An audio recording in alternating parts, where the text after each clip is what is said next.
नमस्कार दोस्तों, स्वागत है आपका फिर से एक नए वीडियो में। तो दोस्तों, 8 पे कमीशन पर मेरे सब्सक्राइबर ने एक सवाल पूछा है, जहां पर जो डीएससी है वो कुछ पोस्ट वगैरह पर थे। देखिए, उन्होंने सवाल पूछा है यहाँ पर, डीएससी में 30 साल सर्विस करके 2003 में रिटायर हुआ हूँ। सर मुझे ये बताइए कि ईसीएचएस में उनको मिलता है, ठीक है, ईसीएचएस जो कि एक तरह की योजना है, ठीक है, उसमें वो इलाज नहीं करवाना चाहते। अभी तक कोई ट्रीटमेंट भी नहीं किया है, इसके साथ वो मेडिकल अलाउंस है, ठीक है, वो भी नहीं मिल रहा है, जो कि आपको जो एफएमए के ऊपर मैंने वीडियो बनाया था, वो एफएमए वो लेना चाहते हैं लेकिन नहीं मिल रहा उनको, ठीक है। तो क्या करना चाहिए उनको, इसके लिए कुछ ना कुछ उपाय बताइए या फिर कुछ भी सॉल्यूशन बताइए इस चीज का, ठीक है। तो मैं आज इसी पर बेस्ट वीडियो लेकर आया हूं, जहां पर क्या है, भूतपूर्व, जिसको बोलते हैं भूतपूर्व सैनिक अंशदायी स्वास्थ्य योजना, अगर इसमें आप इसके तहत इलाज नहीं करवाना चाहते, आपको शुरू से ईसीएचएस मिला हुआ है और आप चाहते हो कि मुझे मेडिकल अलाउंस मिले, ठीक है, फिक्स्ड मेडिकल अलाउंस जिसको एफएमए बोलते हैं, वो मिले, और मैं इसमें इलाज नहीं करवाना चाहता हूं, जैसे आपको कुछ भी ऐसी दिक्कत वगैरह हो जाए और आप चाहते हो कि मुझे वो मेडिकल अलाउंस नहीं मिलना चाहिए, ठीक है, तो फिक्स मेडिकल अलाउंस चाहते हैं आप, तो क्या कर सकते हैं वो आज इस वीडियो में आपको मैं बताने वाला हूँ, ठीक है। तो चैनल पर नए हो तो सब्सक्राइब करें। मेरा नाम है विश्वकर्मा। जानकारी यूजफुल लगे तो एक लाइक करके जरूर जाना। चलिए दोस्तों, बढ़ाते हैं वीडियो को आगे। सिंपल सी बात है कि मैं जब भी कोई वीडियो बनाता हूं, जब भी कोई अपडेट देता हूं आपको, जब भी कोई जानकारी देता हूं, तो वो पॉइंट बाय पॉइंट देता हूं ताकि आपको वेल एक्सप्लेन हो जाए, ठीक है। तो देखिए, फिलहाल हमारा जो मेन मुद्दा है वो है ईसीएचएस और मेडिकल अलाउंस की पूरी जानकारी, ठीक है। देखिए, ईसीएचएस भी एक तरह की आपकी स्वास्थ्य योजना है, ठीक है, देखा जाए तो उसको बोलते हैं भूतपूर्व सैनिक अंशदायी स्वास्थ्य योजना, ठीक है। किसी को ये मिलती है और किसी को फिर आपके पास एक सुविधा रह जाती है कि जो फिक्स मेडिकल अलाउंस है, एफएमए है, वो मिल जाता है आपको, ठीक है। तो फिलहाल देखिए, जो आपका सवाल है वो स्पष्ट कर लेते हैं पहले, ठीक है। आपने जो सवाल पूछा है वो रक्षा सेवाओं यानी कि डिफेंस सर्विस से जुड़े पूर्व सैनिकों के लिए उपलब्ध भूतपूर्व सैनिक अंशदायी स्वास्थ्य योजना यानी कि ex serviceman contributory health scheme, जिसको बोलते हैं ईसीएचएस शॉर्ट फॉर्म में, और चिकित्सा भत्ते मेडिकल अलाउंस से संबंधित है, ठीक है। अब देखिए, यहाँ पर क्या है, डी जो कौन से यहाँ पर कौन से रैंक पर है, डीएससी यानी कि डिफेंस सिक्योरिटी कोर में आप, और आपने 30 साल की सर्विस कर ली है, ठीक है। उसके बाद 2003 में आप रिटायर हो चुके हैं। अब आपकी समस्या है और इच्छा क्या जाहिर की आपने, आप ईसीएचएस में इलाज नहीं करवाना चाहते, जैसे कि आपने थंबनेल देखा होगा, आपने अभी तक कोई इलाज नहीं कराया है और आपको मेडिकल अलाउंस यानी कि चिकित्सा भत्ता भी नहीं मिला है, मतलब आप ईसीएचएस से इलाज नहीं करवाना चाहते हैं, इलाज नहीं भी करवाया अभी तक, कोई प्राइवेट हॉस्पिटल में इलाज नहीं करवाया है, और आप जो चाहते हैं यानी कि चिकित्सा भत्ता है, जो फिक्स मेडिकल अलाउंस एफएमए है, वो चाहते हैं, लेकिन उससे आपका इलाज नहीं हो रहा है, ठीक है, वो मिला नहीं है आपको। तो आपकी डिमांड ये है कि आपको क्या कार्यवाही करनी चाहिए, इसका रास्ता बताइए, क्या रास्ता अपनाना चाहिए या फिर क्या सॉल्यूशन चाहते हैं आप, ठीक है।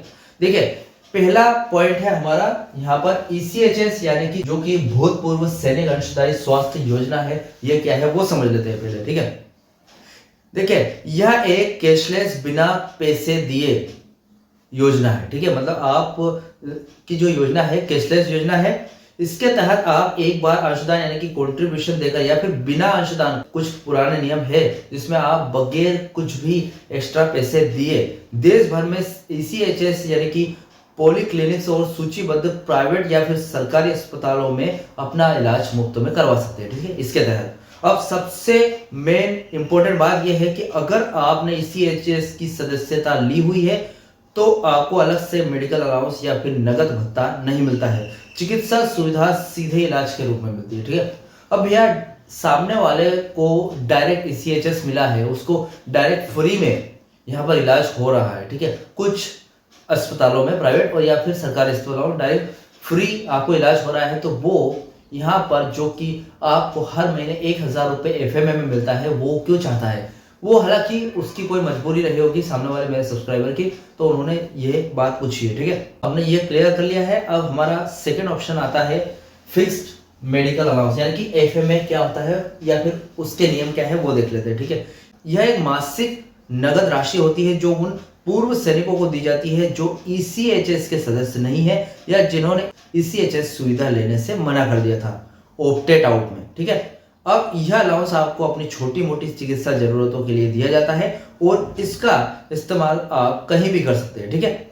फिलहाल देखा जाए तो इसका पर मंथ 1,000 रुपये आपको मिलता है, लेकिन कुछ यूनियंस वगैरह इन्होंने मांग की है कि 1,000 से बढ़ाकर 3,000 कर दी जाए, जैसे कि मैंने अभी वीडियो बनाया था, ठीक है। अब न्यू अपडेट यह है कि वर्तमान में ECHS सुविधा या लाभ न लेने वाले पेंशन भोगियों के लिए यह भत्ता 1,000 रुपये प्रति माह है, ठीक है। मतलब ये जो FMA है ये 1,000 रुपये प्रति माह आपको इसका अलाउंसेस मिलेगा, ठीक है, फिलहाल के टाइम पे। अब यहाँ पर बात आती है, हमारा लास्ट पॉइंट है सॉल्यूशन क्या है इसका और आपको क्या करना चाहिए, ठीक है। मतलब मेरे सब्सक्राइबर ने जो पूछा है उससे उसका सॉल्यूशन क्या है और आगे आपको क्या करना है, ठीक है। चूंकि आप ECHS में इलाज नहीं कराना चाहते और आपको मेडिकल अलाउंस भी नहीं मिल रहा है, ठीक है, तो इसका सीधा सा मतलब यह है कि आपको ECHS सुविधा छोड़कर फिक्स्ड मेडिकल अलाउंस यानी कि FMA लेने की कार्यवाही करनी होगी, ठीक है।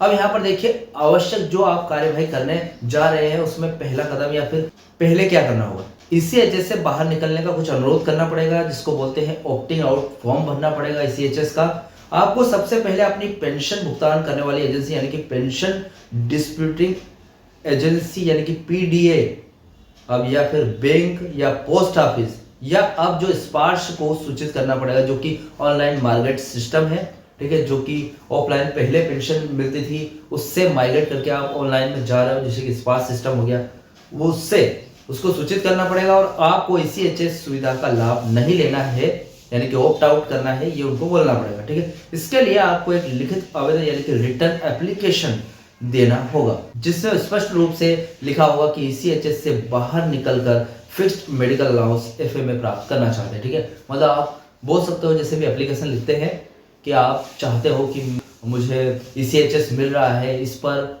इसका लाभ नहीं लेना है और मुझे इसके बदले आप FMA दे दो, मुझे FMA सुविधा चाहिए जो कि फिक्स मेडिकल अलाउंस होता है, वो सुविधा चाहिए मुझे, तो आप आराम से ये सुविधा ले सकते हैं, ठीक है। आपका आवेदन है वो जमा करने की भी कुछ प्रोसेस है। यह आवेदन आपको अपनी पेंशन देने वाली शाखा यानी कि बैंक या फिर पोस्ट ऑफिस या यदि आपकी पेंशन स्पार्श में माइग्रेट हो गई हो तो स्पार्श पोर्टल के माध्यम से या निकटतम स्पार्श जो सर्विस सेंटर है या फिर रिकॉर्डिंग ऑफिस की मदद से आप जमा करवा सकते हो, ठीक है। अब यहाँ पर आपके PPO यानी कि पेंशन पेमेंट ऑर्डर में ECHS से संबंधित कॉलम में बदलाव किया जाएगा, जिससे यह पुष्टि हो जाएगी कि आपका FMA पात्र है या फिर नहीं है, ठीक है।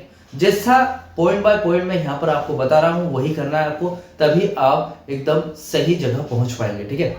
अब फिक्स मेडिकल अलाउंस शुरू होना, उसका क्या होगा, एक बार आपका अनुरोध स्वीकार हो जाने पर आपकी मासिक पेंशन के साथ फिक्स मेडिकल अलाउंस यानी कि FMA जो वर्तमान में लगभग 1,000 रुपये आपको मिलता है, जुड़कर आना शुरू हो जाएगा, ठीक है। दोस्तों देखिए, इसमें कुछ ध्यान देने योग्य भी बातें हैं। यह फैसला एक बार का फैसला होता है, एक बार अगर FMA लेना आपने शुरू कर दिया तो भविष्य में वापस ECHS सुविधा में शामिल होना बहुत ही मुश्किल हो जाएगा, ठीक है, या फिर लगभग इम्पॉसिबल, ठीक है, हो ही नहीं पाएगा। भविष्य की जो स्वास्थ्य जरूरतों के बारे में सोच समझकर आप डिसीजन लेना, ठीक है। अब यहाँ पर देखिए, देखा जाए तो आप 2003 में रिटायर हुए हैं, इसलिए आपको ECHS की जगह हर महीने 1,000 वाला मेडिकल अलाउंस FMA चाहिए, ठीक है।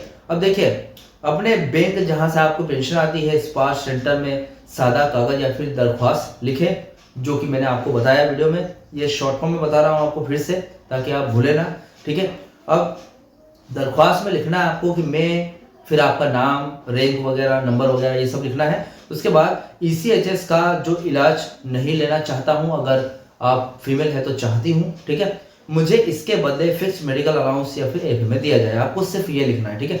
उसके बाद जो बैंक वाले हैं वो आपका आवेदन आगे भेजेंगे, कुछ समय बाद आपकी पेंशन में FMA जुड़कर आना शुरू हो जाएगा। मतलब एकदम सिंपल सी प्रोसेस है, ज्यादा कोई पछने वाली बात नहीं है, ठीक। तो फिलहाल ये अपडेट थी कि आप जो ECHS है वो जो कि स्वास्थ्य बीमा योजना है, जो भी है वो पुरानी जो भी सदस्यता आपने ले रखी है, लेकिन आप चाहते हो कि आप उसमें इलाज कराना नहीं चाहते, आप कोई प्राइवेट अस्पताल में भी जाना नहीं चाहते, आप चाहते हो कि जो मेडिकल फिक्स मेडिकल अलाउंस मिलता है, जो कि भत्ता मिलता है आपको मेडिकल सुविधा का, वो उसकी सुविधा चाहते हो आप कि 1,000 रुपये प्रति माह मेरे अकाउंट में आना चाहिए, उससे मैं इलाज करवा लूंगा जो भी है आपकी प्रॉब्लम।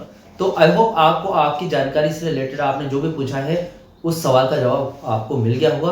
और फिलहाल इस जानकारी से रिलेटेड और भी कोई डाउट क्वेश्चन वगैरह तो मुझे कमेंट बॉक्स में कमेंट कर सकते हैं। वीडियो अच्छा लगा तो वीडियो को लाइक कमेंट से जरूर करें। मिलते हैं दोस्तों नेक्स्ट वीडियो में। सी यू सून।